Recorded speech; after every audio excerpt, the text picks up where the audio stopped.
So we have come to a very important stage of a possible closure and the price for your efforts that you put in, and that is the offer stage.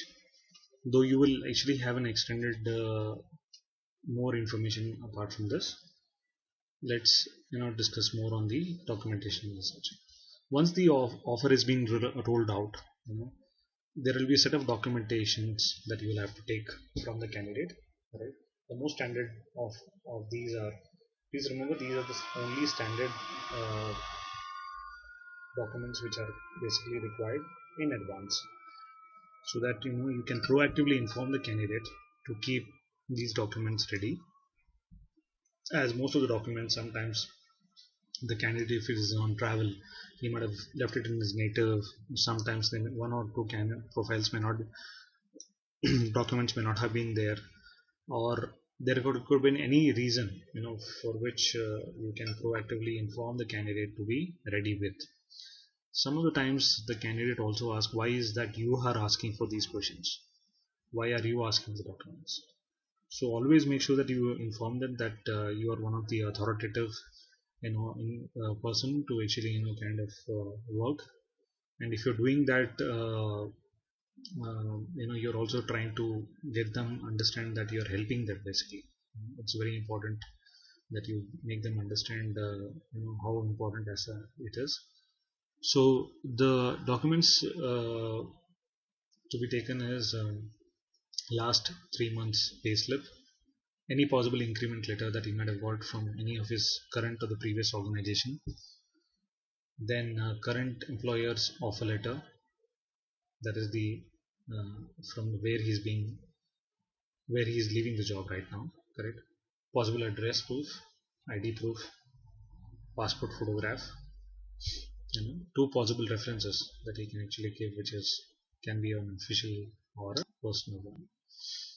And previous employment also, possibly the offer letters of the previous company, may not be the pay slips as such, but you can always ask them for again the relieving letters.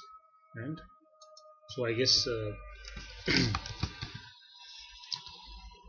it's also very important that when you're talking about the previous employment, even the relieving letter is also required. Possible additional documentation what we required is education, starting from 10th, 12th standard and degree, and possibly his PG programs or masters. Some smart people also have some certifications.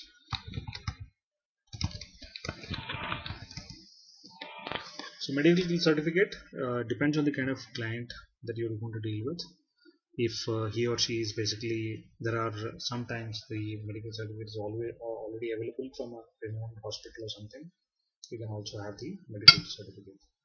Most times we have seen that larger MNCs, or when dealing with overseas kind of this one, medical certificate or large roles generally ask for a medical certificate. Any other documentation apart from this is something which you can always ask the client to confirm and such. Also, just to add, this is a stage where the offer has been mutually discussed between you, candidate, as well as the this one. And once the offer is rolled out, it has to be accepted. You need to seek an acceptance from the candidate, right?